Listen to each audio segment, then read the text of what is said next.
freedom for excellence. Here's what he means. On this reading, freedom is not primarily autonomy. Freedom is rather a disciplining of desire so as to make the achievement of the good first possible and then effortless. I'll say that formula again, then I'll give you examples. True freedom, freedom for excellence, is the disciplining of desire so as to make the achievement of the good first possible and then effortless. So, I stand before you now as a relatively free speaker of English. I can say pretty much whatever I want to say in English. When I was studying French many years ago, when I was over in Paris and trying to learn the language, and anyone that's wrestled with a second or third language knows what I'm talking about, what I felt above all was unfree. I'm in a seminar room in Paris with all sorts of, smart, articulate francophones, and there I was, knowing what I wanted to say with all the proper nuances, but I couldn't say it. Right? I was shackled by my incapacity to speak French. Over time, after submitting to a whole set of disciplines and laws, grammar, syntax, vocabulary, the correction of speakers, etc., I became freer in my speaking. On this reading, freedom is not opposed to law. See how I'm driving at? But rather, freedom is a consequence of law. Law which disciplines the desire so as to achieve the good and then make it effortless. Think of someone that plays a musical instrument. We all know that if we struggle to play the piano or guitar or something. In the beginning, you're unfree. But then, it's not by autonomous choice that you become free. It's by submitting yourself to a whole set of disciplines, practices, examples, correction, etc., that you become free. Any golfers? This is a golf country out here, right?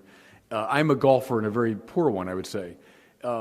What clearly doesn't work when it comes to golf?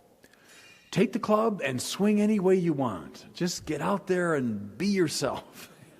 Well, I can guarantee you'll be a lousy golfer. In fact, I have it with me on this trip. Whenever I travel, my favorite magazine is Golf Digest. If you know Golf Digest, it has stories about, golfers and so on. But at the heart of it is a little section that has all these illustrations and instructions of how to stand and your head and your elbow and shoulder and the turn.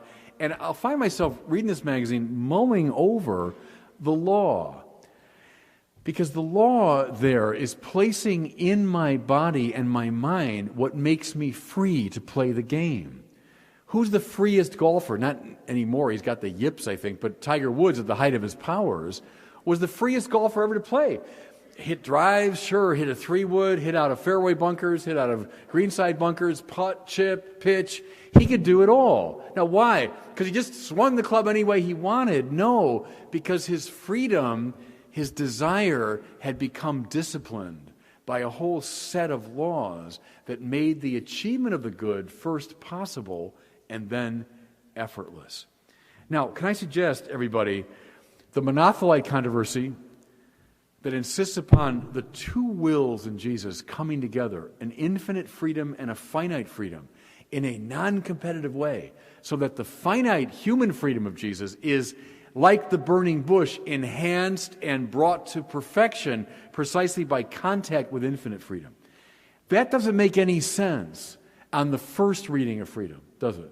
If freedom means autonomy, I decide. But it makes eminent sense on the second reading of freedom. Think here of Paul. Paul, who introduces himself often in his letters as the doulos Christou Jesu. I'm the slave of Christ Jesus. But then Paul can say, that same Paul can say, it's for freedom that Christ has set me free. Well, that makes no sense on the first reading of freedom. If you're anybody's slave, you're not free. On the second reading, it makes perfect sense. The more you're enslaved to Christ, the freer you are.